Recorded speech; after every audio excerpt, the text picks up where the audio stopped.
Bismillahirrahmanirrahim. Assalamualaikum warahmatullahi wabarakatuh. Assalamualaikum warahmatullahi wabarakatuh. Assalamualaikum warahmatullahi wabarakatuh. Assalamualaikum tahiyatan ilaikum warahmatullahi wabarakatuh. Al-Fatihah. A'udzu billahi minasyaitonir rajim. Bismillahirrahmanirrahim. Alhamdulillahi rabbil alamin arrahmanir rahim maliki yaumiddin. Iyyaka na'budu wa iyyaka nasta'in ihdinas siratal mustaqim siratal ladzina an'amta 'alaihim ghairil maghdubi 'alaihim waladdallin. Amin. Bismillahirrahmanirrahim. Assalamualaikum warahmatullahi wabarakatuh. Alhamdulillah. Alhamdulillahi rabbil alamin. Wa bihi nasta'inu ala umuri dunya waddin. Asyhadu an la ilaha illallah wa asyhadu anna sayyidana Muhammadin abduhu wa rasuluhu alladzi la nabiyya ba'dah. Allahumma salli ala ruhi sayyidina Muhammadin fil arwah wa salli ala jasadi sayyidina Muhammadin fil ajsad wa salli ala qabri sayyidina Muhammadin fil kubur wa balligh ruha sayyidina Muhammadin minna tahiyatan wassalam. Allahumma aftah alaina futuhal arifin bihikmatika wa karamatika abadan abadan birahmatika ya arhamar rahimin. Ilahi anta maqsudi wa ridhaka matlubi a'tini mahabbataka wa ma'rifataka. Yang sama-sama kita muliakan, yang sama-sama kita ta'zimi guru kita sekalian, murabbi ruhina Mursyiduna As-Sayyid Syekh Ahmad Sahibul Wafa Tajul Arifin.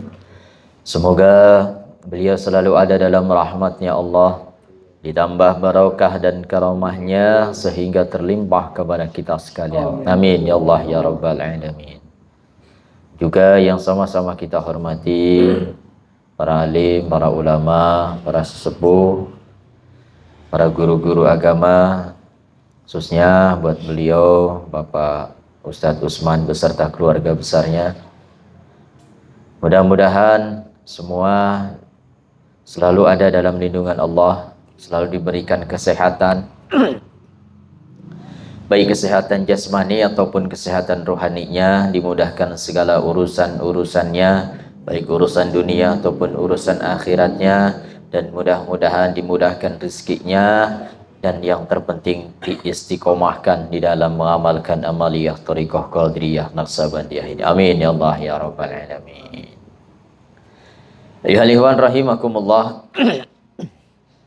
Seperti biasa setiap malam Rabu, alhamdulillah rutinan kita untuk melakukan amaliyah zikir khataman yang dilanjutkan dengan kajian tabaruk kitab Miftahus Sudur.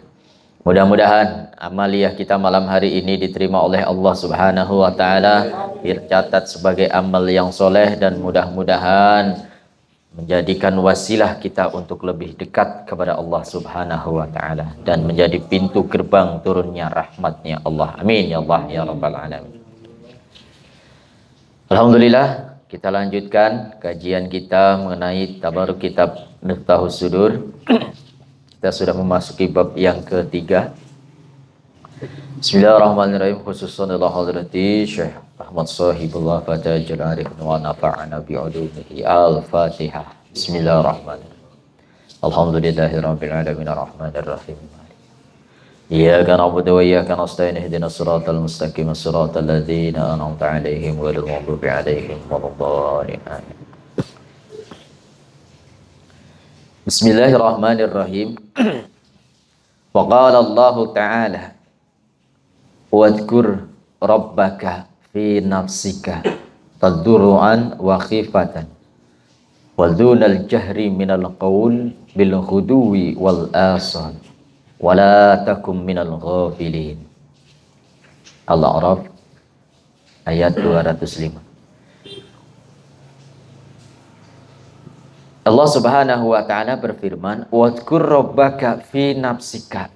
Nah, ini fiilnya fiil amar, artinya kita diperintahkan untuk berzikir. Jadi zikir kalau Allah sudah memerintahkan itu bukan lagi hukumnya sunnah.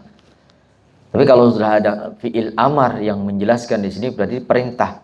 Perintah Allah tidak ada yang sunnah, wajib semuanya. Wadhkur rabbaka fi nafsika. Berzikirlah, ingatlah kalian semuanya kepada Tuhan kalian. Nah, ini kalau kita tidak tahu Tuhan kita siapa, ini repot. Maka harus tahu, harus kenal dulu kepada siapa Tuhan kita.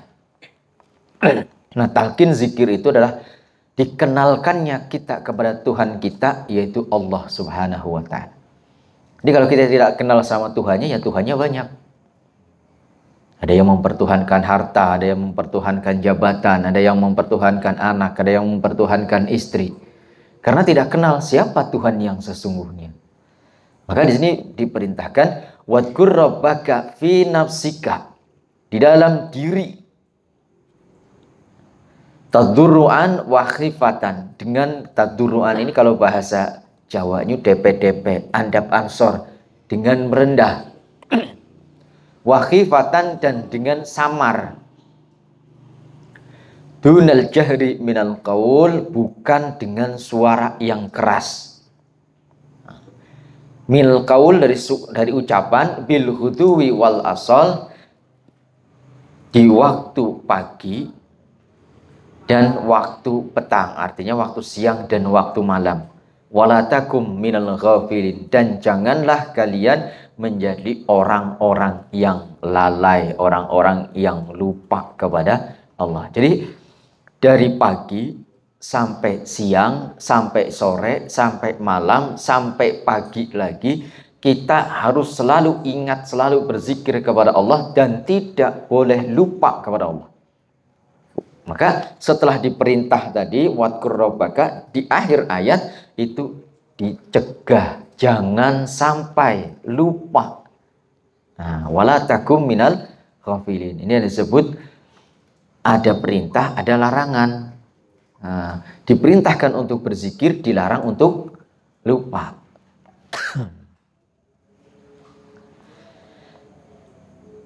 Di dalam kitab tafsir disebutkan, salah satunya adalah Syekh Sa'adi, beliau menafsirkan di dalam tafsir Sa'adi, az-zikrullah ta'ala.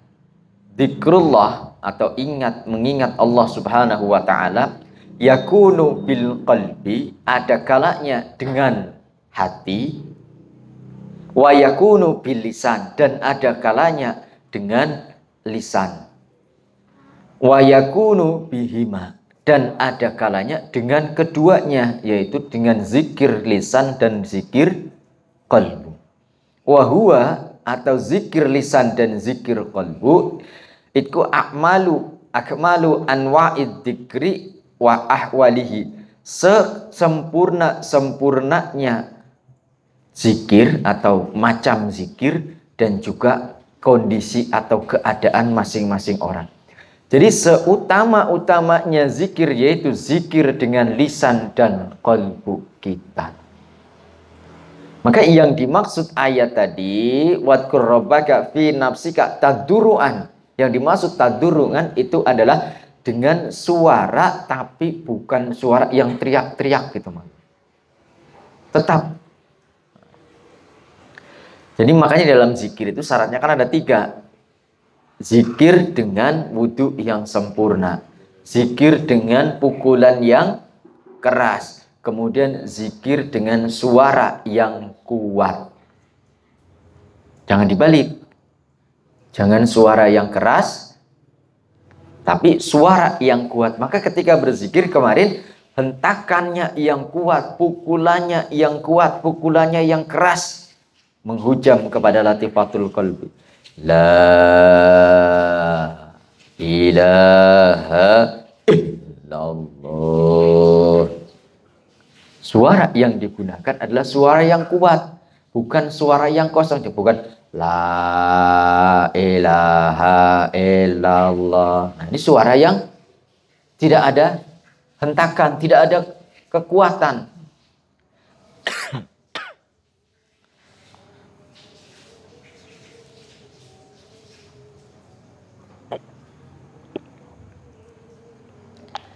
Tapi di dalam berzikir harus dengan pukulan yang keras, suara yang kuat. Karena kalau tidak suaranya, kalau tidak pukulannya kuat, pukulannya keras, maka tidak akan bisa menimbulkan bekas di dalam diri kita. Ada yang suka jadi tukang. Nah, tukang itu kalau maku, ya kan? Pakunya paku 12, dipukul pakai palu yang kecil, itu yang biasa buat cincin itu lah. Pukulan cuma tik tik tik tik, nggak masuk. Tapi kalau pakunya gede, kemudian palunya pun sepadan, maka begitu dipukul 2-3 kali langsung, suaranya mantep. Nah, begitu sudah terpaku, terpatri di dalam diri kita, ini akan membekas. Maka ketika kita berzikir la ilaha illallah, ini lafzu jalalannya akan masuk ke dalam kalbu kita. Kalau sudah masuk kenceng, kalau sudah kenceng maka akan mudah kita zikir khafi. Tapi kalau cuma tik tik tik, nah lama, satu paku aja lama untuk bisa masuk. Tapi kalau sudah pakai, apalagi pakai bodem, seperti itu kira-kira gambarannya. Kenapa kok kita harus berzikir dengan zikir suara yang kuat. Sebaik-baik zikir, sesempurna-sempurna zikir adalah zikir dengan lisan dan qalbi. Jadi zikir lisan yang dibarengi dengan qalbu kita, yaitu ketika kita mengucapkan kalimat la ilaha illallah, di dalam kalbu kita diikuti dengan irama ketukan zikir khafi. Terus, maka kemarin ketika kita berzikir jahar, jangan naikkan tempoknya kalau zikir khafinya belum bisa kita kuasai. Kalau sudah bisa kuasai, naik sedikit-sedikit. Terus sampai akhirnya zikir khafi itu sudah tidak bisa kita kejar lagi. Jadi lisan kita sudah tidak bisa mengejar kecepatan zikir khafi di dalam kalbu kita. Maka kalau sudah seperti itu, tutup sayyiduna. Biarkan zikir khafinya yang terus berlanjut, zikir jaharnya sudah. Karena zikir jaharnya sudah tidak bisa mengejar lagi cepatnya zikir khafi. Karena zikir khafi tadi sudah menjadi nur. Dan kecepatan nur sudah tidak bisa kita kejar lagi. Kalau kita berzikir la ilaha illallah, la ilaha illallah, la ilaha illallah, isi dengan zikir khafi. Kalau sudah bisa terisi, sudah bisa kita kuasai, naikkan la ilaha illallah, la ilaha illallah, la ilaha illallah. Terus bisa terpegang, naikkan terus la ilaha illallah, la ilaha illallah, la ilaha illallah, la ilaha illallah. Terus sampai zikir khafinya terus. Sampai akhirnya zikir khafi itu satu langkah di depan. Terus semakin di depan, semakin di depan. Tapi bukan iklan. Terus. Kalau sudah tidak bisa kita kuasai, kita tutup sayyiduna. Maka lanjutkan dengan zikir khafi. Karena zikir khafi tidak membutuhkan ruang dan waktu, tapi zikir khafi itu adalah nur yang selalu memiliki kecepatan yang begitu dahsyat. Fa'amarallahu ibadahu wa rasuluhu Muhammadan sallallahu alaihi wasallam aslan wa khairuhu tabi'an bidzikri rabbihi fi nafsihi. Nah, pada mulanya, asal muasalnya Allah Subhanahu wa taala memerintahkan kepada hamba-hambanya, yaitu khususnya kepada Nabi kita Muhammad sallallahu alaihi wasallam pada awalnya, pada pokoknya. Dan yang lain, hamba-hamba yang lain itu adalah tabi'an, mengikuti Rasulullah. Jadi kita berzikir ini mengikuti Rasulullah. Rasul diperintahkan oleh Allah tadi, wadkur rabbaka tadi, diperintahkan untuk berzikir, kemudian kita mengikuti mutabaah kepada Rasulullah sallallahu alaihi wasallam. Jadi zikir itu bagian daripada sunnahnya Rasulullah.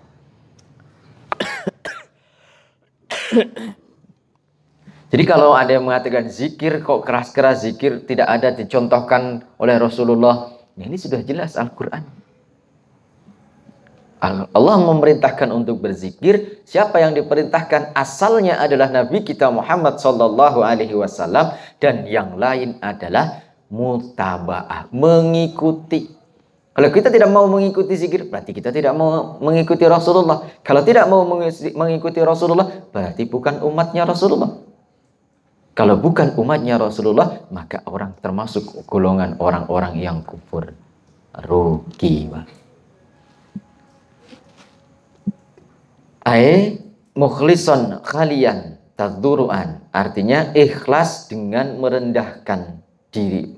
Merendah diri di hadapan Allah. Artinya mutadzuruan bilisanika makroran anwa'id dzikri wa khifatan fi qalbika. Jadi kita berzikir di dalam lisan kita dengan tadzuruan, tadi suara yang kuat, la ilaha illallah, la ilaha illallah. Terus dengan samar di dalam kalbu kita, zikir di dalam kalbu kita, tanpa ada yang tahu, tanpa ada yang sadar, sehingga yang tahu hanya kita dan Allah saja. Kalau sudah kita berzikir tanpa ada yang tahu, maka inilah amal yang paling ikhlas. Mau pamer sama siapa? Orang nggak ada yang tahu kecuali kita dan Allah. Malaikat pun tidak tahu. Bahkan orang-orang yang berzikir, orang-orang yang ahli zikir nanti di akhirat itu, malaikat tidak punya catatan zikirnya. Oh, kadang mamang, waduh rugi nggak dicatat malaikat. Waduh, nggak ada yang nyatet ini. Bagaimana? Kenapa kok tidak ada yang malaikat yang mencatat? Karena malaikat tidak sampai, tidak bisa mengejar, tidak bisa naik ke hadrat ilahiyah. Nah, luar biasanya zikir khafi. Tapi ketika kita berzikir khafi, maka kita sedang bersama-sama dengan Allah. Kata Allah dalam hadis qudsi, ana inda doni abdi bi wa ana ma'ahu idza dzakarani. Fa in dzakarani fi nafsihi dzakartuhu fi nafsi. Wa in dzakarani fil mala'id dzakartuhu fi mala'in khaira. Aku bersama hambaku ketika hambaku itu sedang ingat kepadaku. Jadi kalau kita sedang berzikir khafi di dalam qalbu kita, di dalam latifatul ruh kita, di dalam latifatul sir kita, maka Allah pun ingat kepada kita. Ketika kita ingat di dalam diri kita, Allah ingat di dalam diri. Dan ketika kita ingat kepada Allah di tempat yang ramai, maka Allah ingat kepada kita di tempat yang lebih baik lagi. Jadi balasannya selalu lebih baik. Man jaa bil hasanati falahu asyru amsalihah. Barang siapa yang datang dengan membawa satu kebaikan, maka Allah akan balas 10 kebaikan. Nah, ini kebaikan yang hanya Allah saja yang tahu. Tidak ada yang tahu selain daripada Allah dan diri kita. Yaitu zikir khafi. Bahkan malaikat pun tidak tahu, karena malaikat, bagaimana kita tahu kemarin di bulan Rajab, ketika Rasulullah melakukan Isra dan Mi'raj Begitu Rasulullah melakukan Isra Mi'raj, dihantarkan, ditemani oleh malaikat Jibril, dijemput oleh malaikat Jibril.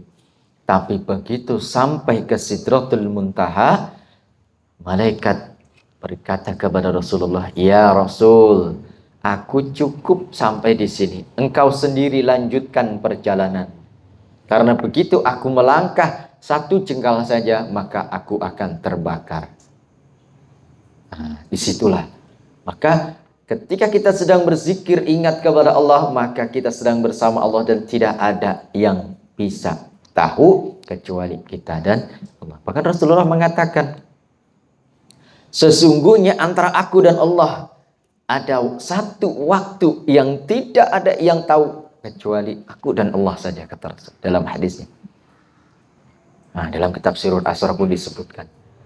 Mana waktu itu? Yaitu waktu ketika kita atau Rasulullah atau kita hamba-hamba Allah sedang ingat kepada Allah di dalam dirinya, di dalam qalbunya.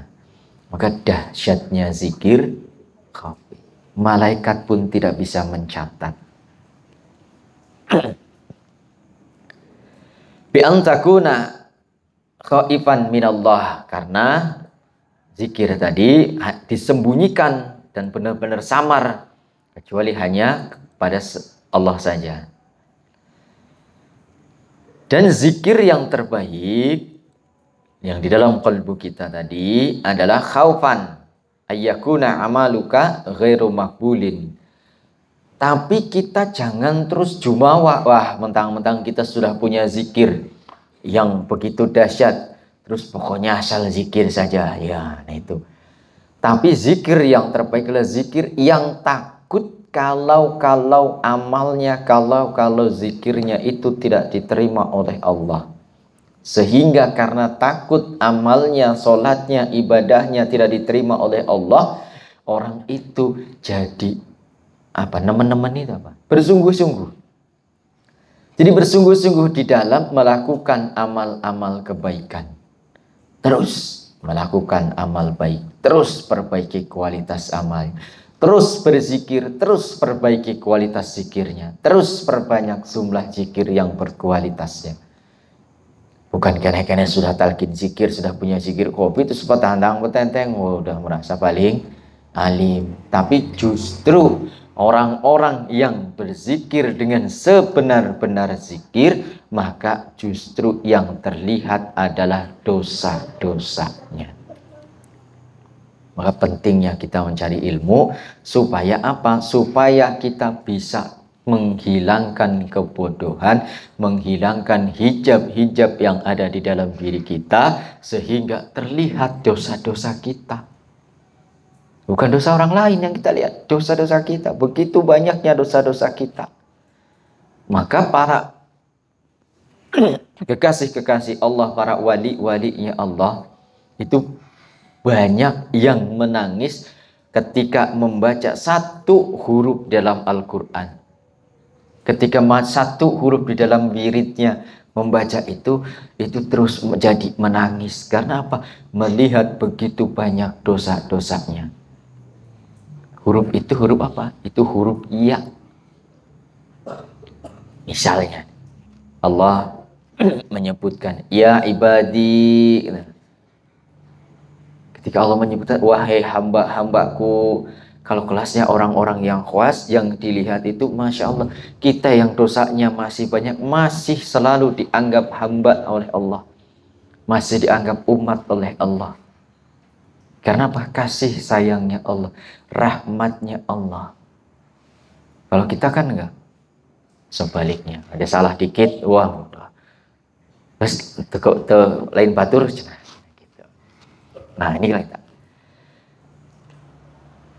Wa qala Nabi sallallahu alaihi wasallam, dan bersabda Nabi kita Muhammad sallallahu alaihi wasallam, ma saballahu syai'an fi sadri illa wasabathu fi sadri Abi Bakrin. Nah, Rasul mengatakan, tidaklah Allah melimpahkan sesuatu di dalam dadaku, di dalam qalbuku, kata Rasul, kecuali aku limpahkan kepada qalbunya Sayyidina Abu Bakar.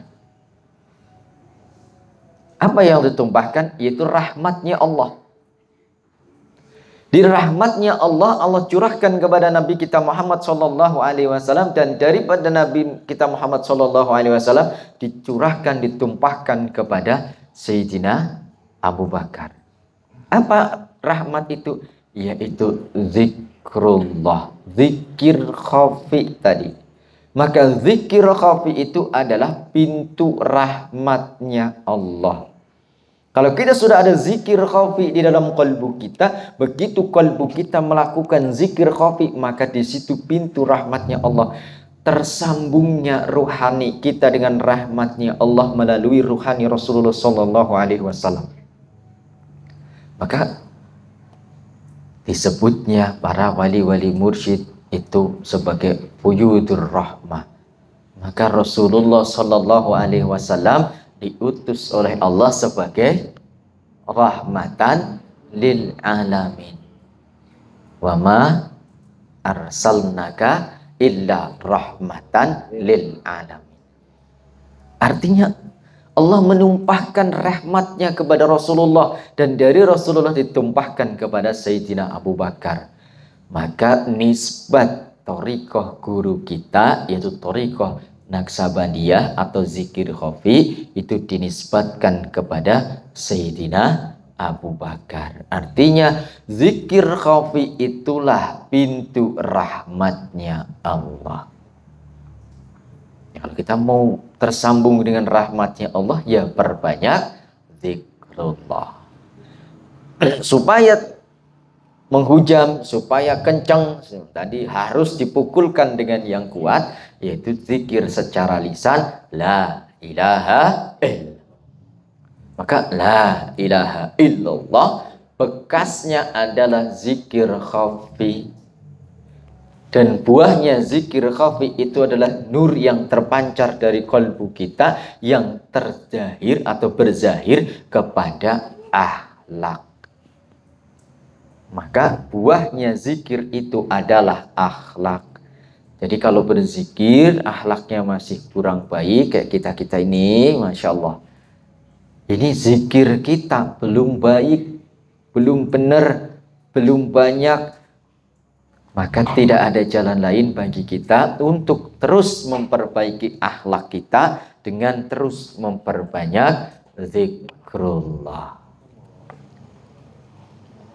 Wa qala Nabi sallallahu alaihi wasallam, innallaha la yanzuru ila suwarikum wala ila a'malikum, bal yanzurullaha ila batinikum. Sesungguhnya Allah tidak melihat kepada rupa, wujud, jasad, pakaian dan semuanya, pakaian kita semuanya, wala ila a'malikum, dan tidak melihat kepada amal-amal kita. Bal yanzurullaha ila batinikum. Artinya amal-amal kita tidak akan dilirik oleh Allah selama amal itu tidak dibarengi dengan zikir khafi. Karena amal yang dibarengi zikir khafi itulah amal yang ikhlas. Kalau amal tidak dibarengi dengan zikir khafi, tidak dibarengi ingat kepada Allah, itu hanyalah amal-amal yang kosong. Dalam kitab Hikam, Syekh Ibnu Athaillah menyebutkan, al-a'malu suwarun qaimun wa arwahuha wujudu siril ikhlasi fiha. Al-amalu bilal ikhlas mardudatun la tuqbal. Amal-amal kita itu seperti rupa, seperti wujud-wujud saja. Dan ruhnya itu adalah adanya rahasia ikhlas di dalam kalbu kita, yaitu zikir khafi. Dan amal-amal yang tidak dibarengi dengan ikhlas itu seperti halnya jasad. Kalau amal itu tidak diterima seperti jasad-jasad saja. Coba kita ini kalau nggak ada ruhnya gimana? Dibuang kan? Buru-buru lagi, cepet-cepet. Nggak mau lama-lama. Coba ada yang, oh jangan dulu, nanti kan. Kalau bisa secepatnya. Kalau di Tasik, kalau di Suryalaya kan, begitu sudah selesai gali liang lahat, langsung. Tidak usah menunggu keluarga, langsung secepatnya. Karena apa? Karena supaya segera dikembalikan ruhnya. Nah, kalau kita tidak ada ruhnya pun akan dibuang, tidak ada manfaat. Begitupun amal kita, amal-amal yang tidak dibarengi dengan zikir khafi, tidak dibarengi dengan ikhlas, maka amal-amal itu tidak dilirik, tidak dilihat oleh Allah. Maka kalau kita mengandalkan amal kita, celaka kita. Karena belum tentu amal kita diterima. Terus kata Pak Guru, alhamdulillah, berarti saya nggak usah amal lagi nih.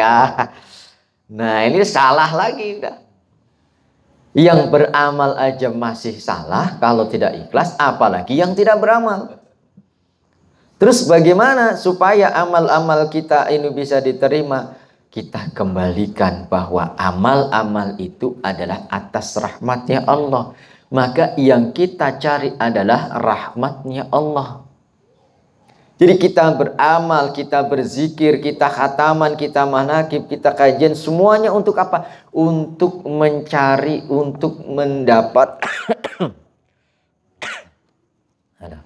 nikmat. Untuk mencari, untuk mendapatkan rahmatnya Allah. Supaya rahmatnya Allah itu turun kepada kita. Karena rahmatnya Allah itu dekat dengan orang-orang yang ikhlas. Dekat dengan orang-orang yang mau beribadah, dekat orang-orang yang mau melakukan kebaikan. Kalau kita tidak melakukan kebaikan, maka rahmatnya Allah tidak akan mendekat kepada kita. Tapi kalau kita sering datang ke majelis, sering ikut kajian, ikut tabaruk, ikut melakukan amaliyah, ikut khataman, ikut manakib, ikut zikir, insya Allah disitulah pintu rahmatnya Allah.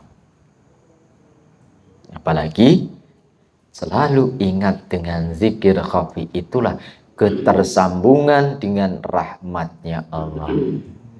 Jadi jangan mengandalkan amal kita, tapi yang kita cari adalah rahmatnya Allah. Salat malam kita untuk apa? Untuk meminta rahmatnya Allah. Riyadah kita mandi untuk apa? Untuk supaya Allah turunkan rahmat kepada kita. Kita zikir untuk apa? Supaya membuka pintu rahmatnya Allah. Terus yang kita cari adalah rahmatnya Allah. Karena udkhulul jannati birrahmati. Masuklah ke dalam surgaku dengan rahmatku, kata Allah. Jadi yang membuat kita masuk surga itu bukan amaliyah kita, tapi rahmatnya Allah. Kalau kita mengandalkan amal kita, bisa dihitung mana sholat kita yang bisa diterima oleh Allah. Coba. Dalam kitab Kifayatul Adqiyah disebutkan, Syekh Nasimuddin Syekh An-Naisaburi, beliau mengatakan bahwa as-sholatu ala arba'ati asya'a. Sholat itu harus memenuhi 4 perkara. Yang pertama hudur, yang kedua syuhud, yang ketiga khudu, yang keempat khusyuk. Apa itu hudur? Sholat itu harus selalu hudur. Hudur adalah ingat kolbu kita kepada Allah tanpa terputus. Kalau kita sudah bisa hudur, begitu Allahu Akbar, tidak ingat apa-apa kecuali hanya ingat kepada zikrullah, ingat kepada Allah saja. Sudah pernah? Belum. Nah, berarti sholatnya belum sempurna. Nah, kalau kita mengandalkan amal ya sholat kita. Nah, maka yang kita andalkan adalah rahmatnya Allah. Jadi kita terus meminta kepada Allah dengan sholat kita, dengan zikir kita, dengan khataman kita, supaya rahmatnya Allah turun. Baru yang pertama hudur, kemudian harus syuhud. Begitu kita Allahu Akbar, tidak ada lagi yang kita lihat di dalam pandangan batin kita selain daripada Allah. Nah, jangankan pernah, tahu saja belum. Bagaimana mau pernah? Kemudian yang ketiga harus khudu, pasrah kepada Allah. Begitu Allahu Akbar, langsung innas sholati wa nusuki wa mahyaya wa mamati. Salat kita, ibadah kita, semuanya, hidup kita, mati kita itu karena Allah, bagi Allah. Lah kita kadang-kadang baru zikir 1000 aja udah Aku sudah zikir banyak. Baru segitu. Nah, inilah kita bukan memasrahkan semuanya kepada Allah. Apalagi khusyuk. Khusyuk itu ketiganya hudur, syuhud, khudu harus kita jaga selama sholat kita. Kalau kita sholatnya sholat subuh ya selama sholat subuh kita. Kalau kita sholatnya sholat daim ya seumur hidup kita. Lah kalau ini tidak bisa kita lakukan maka sholat kita tidak akan khusyuk. Padahal kata Allah, fawailul lil musallin alladzina an sholatihim syahud. Oh, kalau kita mengandalkan amal kita rugi Pak. Nggak bisa, maka carilah dengan ibadah kita, cari rahmatnya Allah, cari ridhonya Allah.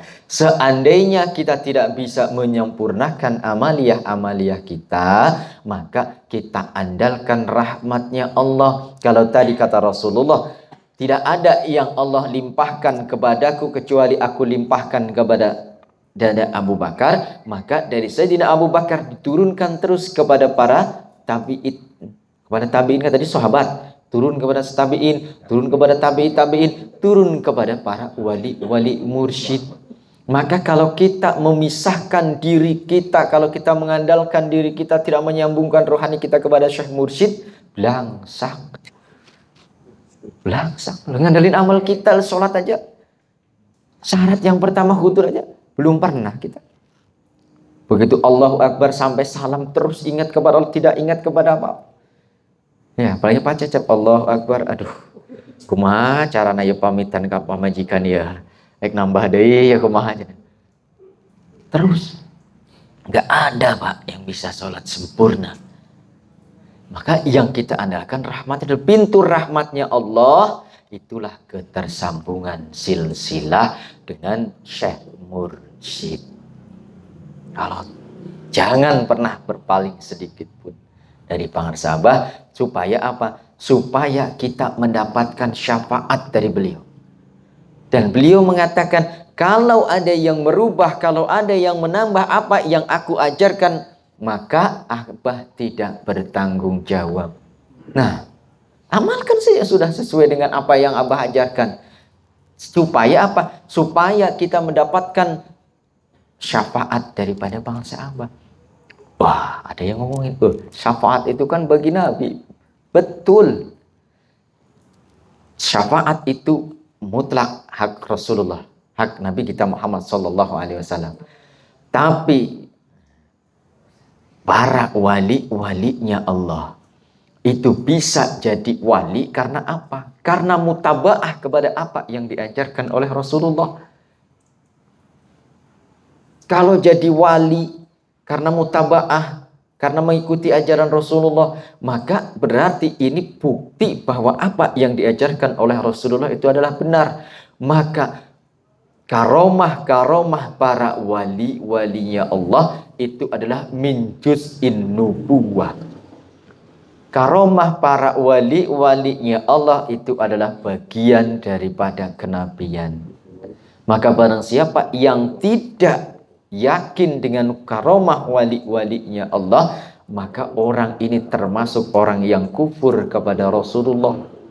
Karena apa? Tidak membenarkan bahwa kebenaran apa yang diajarkan oleh Rasulullah dibuktikan oleh para wali-walinya. Dan kalau orang tidak yakin kepada Rasulullah atau kufur kepada Rasulullah, berarti kufur kepada Allah. Kalau kufur kepada Allah, kata Allah, fakhruj, cari, berkeluarlah, cari bumi yang lain. Diusir sama Allah. Maka ini Masya Allah Pak, jangan pernah berpaling daripada pangarsaabah. Sudah kita ikuti saja. Pasrah kita kepada pangarsaabah. Insya Allah syafaat daripada pangarsaabah ada bagi kita sekalian. Amin ya Allah ya Rabbal Alamin.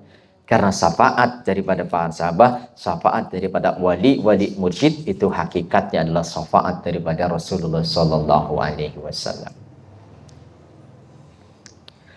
Wa qala Nabi Sallallahu Alaihi Wasallam, inna likulli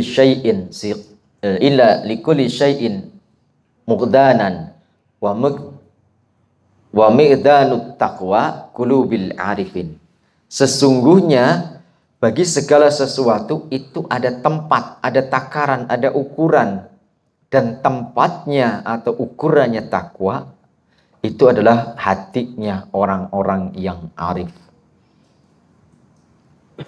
Di sini maksudnya adalah orang-orang yang arif tadi, orang-orang yang selalu memandang kolbunya kepada Allah. Yang begitu disebut asma Allah, maka hatinya akan bergetar. Jadi kalau di dalam kolbu kita tidak ada zikir, tidak ada asma Allah, bagaimana mau bergetar? Tidak ada frekuensi yang nyambung sampai ke dalam mulut. Tidak nembus. Hanya sekedar nyampe di telinga. Itu pun telinga kanan. Sama telinga kiri dikeluarkan lagi. Tapi kalau tembus sampai ke kalbu kita, maka itulah di situ letaknya bergetarnya hati kita. An Mu'ad radhiyallahu anhu qala Rasulullah sallallahu alaihi wasallam, kisahkan diriwayatkan dari Mu'ad radhiyallahu anhu, berkata Rasulullah sallallahu alaihi wasallam, man kana akhiru kalamihi la ilaha illallah dakhalal jannah. Man utawi sapane wong kana kang ana sapa man akhiruhu utawi akhire man akhiru kalamihi utawi akhire kalame man iku la ilaha illallah, kalimah la ilaha illallah, dakhala moko manjing sapa man al jannata ing swarga. Kalau bahasa Inggrisnya gitu, Pak. Jadi barang siapa yang akhir kalimahnya ketika akan mati sudah kembang kempis, sudah kerongkongan, kemudian mengucapkan kalimah la ilaha illallah, orang itu dijamin masuk surga. Masalahnya, jangankan yang akhiru kalamihi la ilaha illallah, ada ayam lewat kok depan kita, kita pasti menyebut yang lain. Iya enggak? Benar? Itulah kita. Bagaimana kalau dahsyatnya malaikat, yang begitu dahsyat malaikat, siapa yang tukang cabut nyawa? Nah, Israel datang menyebut kita. Ya kalau kita dijemput, kalau dipaksa sudah tidak ingat apa-apa lagi. Maka hanya orang-orang yang terbiasa mengucapkan la ilaha illallah yang akan mengucapkan kalimah la ilaha illallah di akhir hayatnya. Kan gimana kebiasaan kita? Ingat di Mankobah yang keberapa? 16 apa 15? Tuan Syekh menghidupkan mayat yang sudah 500 tahun. Ya kan? Begitu dibangkitkan nyanyi. Kenapa? Riwayatnya dulu ini tukang nyanyi. Lah, itu sudah 500 tahun masih terus nyanyi. Nah, ini bahayanya. Sesuai dengan kebiasaan kita. Kalau kita kebiasaannya selawat Bani Hasyim, ya insya Allah Bani Hasyim.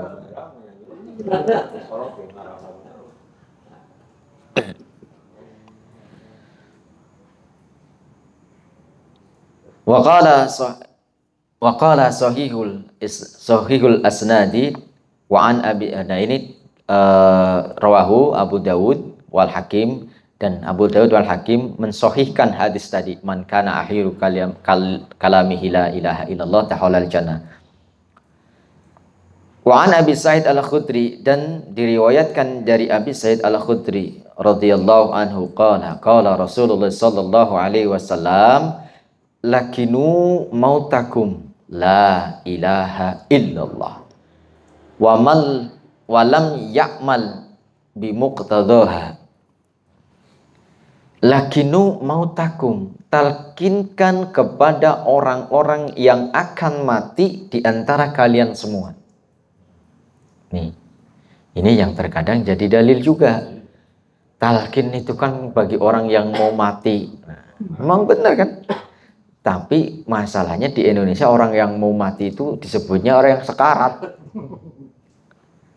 Tapi orang yang mau mati itu siapa sebenarnya? Orang yang mau mati ya orang yang hidup. Ya kan?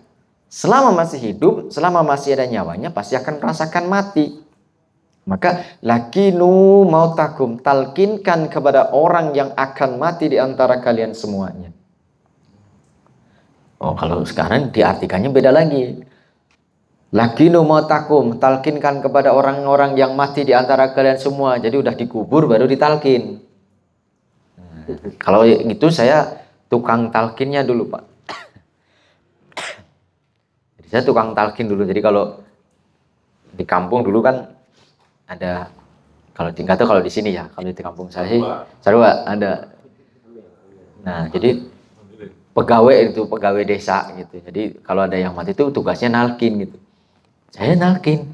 Bagaimana nalkinnya? Ya saya baca aja dulu. Selesai ya sudah. Terserah dia mau ngerti mau enggak, orang sudah mati. Ya kan?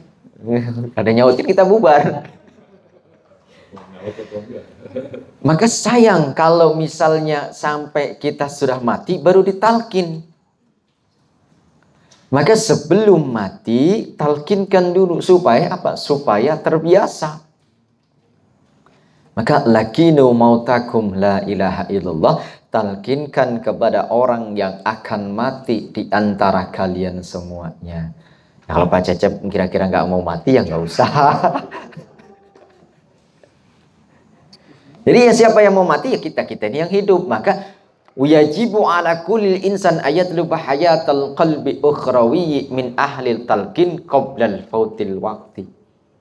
Tuhan saya mengatakan wajib bagi orang-orang untuk mencari penghidupan hati dari ahli talqin sebelum datangnya kematian. Wajib Pak hukumnya.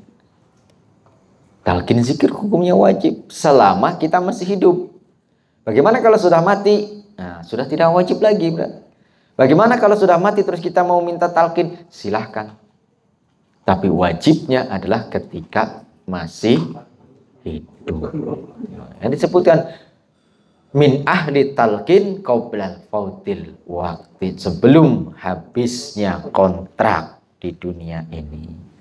Alhamdulillah bagi yang sudah mendapatkan talqin zikir, itu adalah senjata kita, modal kita untuk bisa menghidupkan kalbu kita sehingga nanti ketika malaikat datang di alam kubur kita tidak lagi menanyakan man robuka enggak, langsung menyuruh kita masuk ke dalam surganya Allah. Amin ya Allah ya Rabbal alamin. Harus yakin, Pak. Yakin karena Allah yang mengatakan, bukan hanya kita, Allah.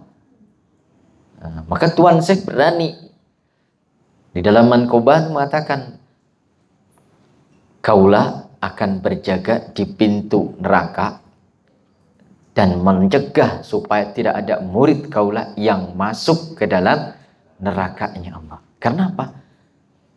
Surga itu ketika diciptakan oleh Allah maka dibuka pintunya. Kemudian ditanyakan, ya ayatuhal jannah wa kullu ma fika minan ni'am. Surga dan segala sesuatu yang ada di dalamnya, semuanya itu adalah nikmat.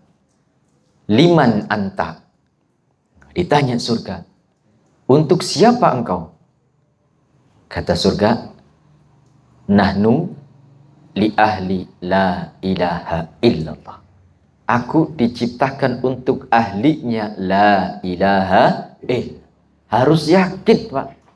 Kalau kita sudah menjadi ahlinya la ilaha illallah, pasti masuk surga. Jangan mudah-mudahan lagi, pasti. Nah, tapi harus jadi ahlinya. Nah, jangan cuma sekedar mengucapkan.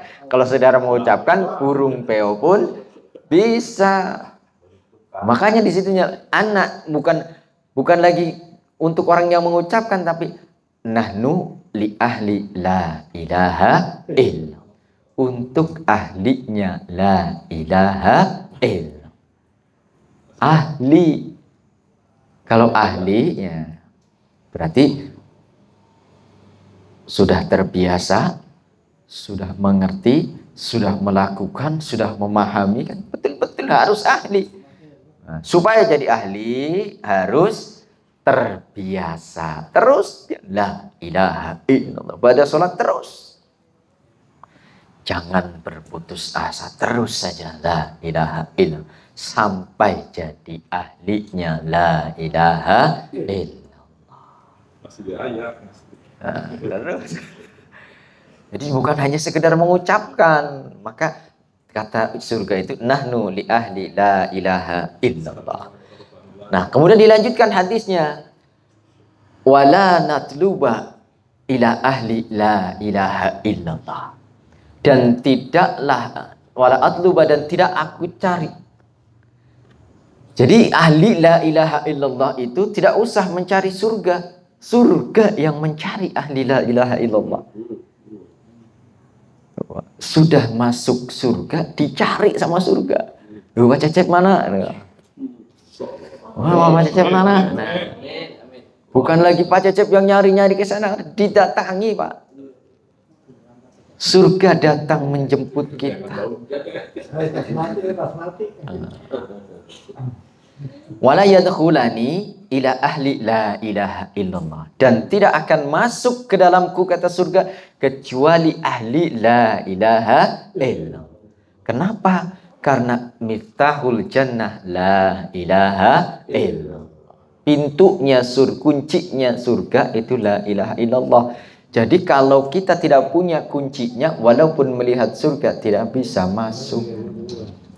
Oh, Pak Cecep pulang malam nggak bawa kunci, sama istrinya suruh tidur di luar, nggak bisa masuk. Nah, itu masih mending ada terasnya. Kalau di surga nggak ada terasnya, maka tidak ada yang lain kecuali hanya la ilaha illallah.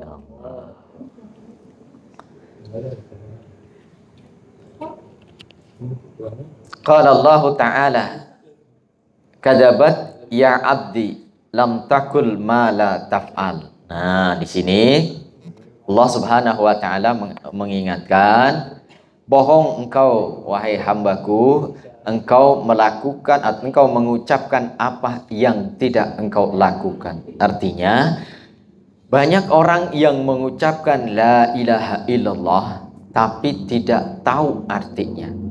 Banyak orang yang mengucapkan la ilaha illallah tapi tidak mengamalkan la ilaha illallah. Banyak orang yang mengucapkan la ilaha illallah tapi hatinya ingkar kepada la ilaha illallah.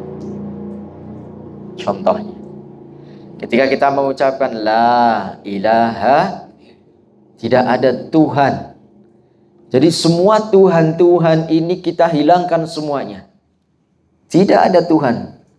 Terkadang yang namanya Tuhan itu kan yang mengatur, yang mencukupi, yang memberi. Ketika kita masih ada terkait atau menggantungkan kepada selain daripada Allah, atau mempertuhankan yang lain, contohnya mempertuhankan jabatan, mempertuhankan orang, mempertuhankan ini sebagainya, itu bagian daripada masih adanya Tuhan-Tuhan tadi. Kalau Tuhan terus kita ingat-ingat terus Tuhan, Tuhan, Tuhan, Tuhan, ya kan? Mentuhankan harta, mempertuhankan jabatan, mempertuhankan kemewahan, mempertuhankan rasa keegoan diri kita. Ya. Ini semua harus dihilangkan. Yang memberi keselamatan, yang memberi rizki, yang melindungi kita, semuanya tidak ada selain daripada Allah. Maka la ilaha illallah dinisbatkan. Maka inilah kalimah nafi, yaitu menghilangkan segala Tuhan-Tuhan yang ada kecuali hanya Allah. Kalau kita tidak menjadi ahlinya, tidak akan bisa. Maka yang pertama, la ilaha illallah adalah la ma'budah bihaqiqatin illallah.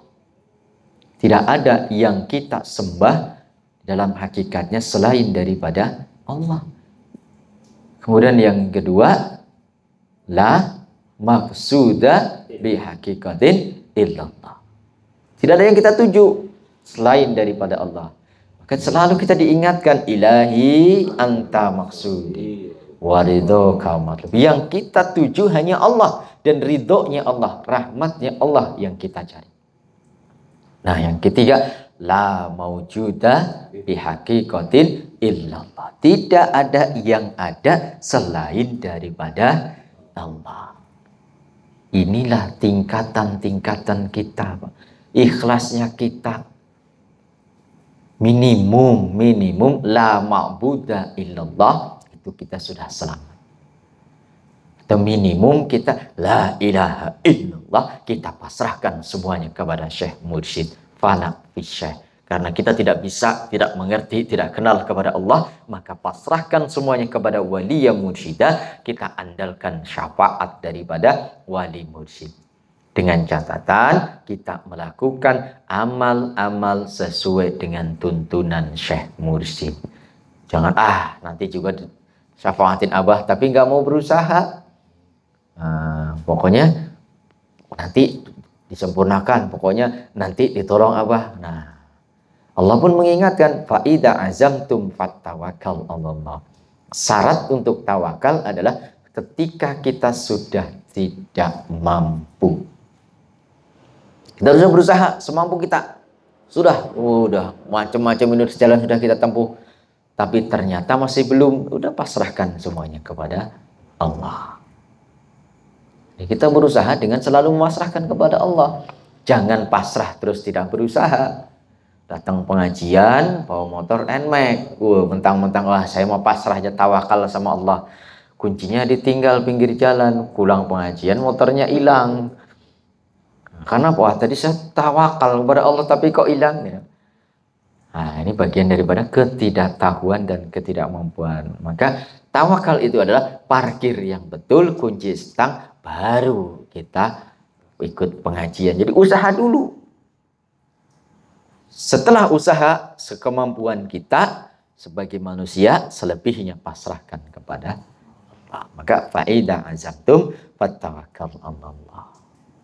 La ilaha illallah. Qala Allah Ta'ala, fas'alu ahla dzikri in kuntum la ta'lamun. Mintalah atau bertanyalah kepada ahlinya zikir. Nah, kalau tadi ahlinya la ilaha illallah, itu ahli surga. Kalau ini ahlinya ahli, yaitu ahli zikir. Fas'alu ahla dzikri in kuntum la ta'lamun. Jika engkau tidak tahu. Kayak kita ini tidak tahu, tidak kenal kepada Allah. Maka kita minta untuk dikenalkan. Siapa yang mengenalkan kita? Yaitu wali mursyid. Wali mursyid mengenalkan kita dengan talqin zikir. Sudah kenal, kita hayati, kita pahami. Supaya apa? Supaya timbul rasa sayang. Kalau sudah timbul rasa sayang, kita amalkan terus kita dawamkan. Supaya apa? Supaya timbul rasa cinta.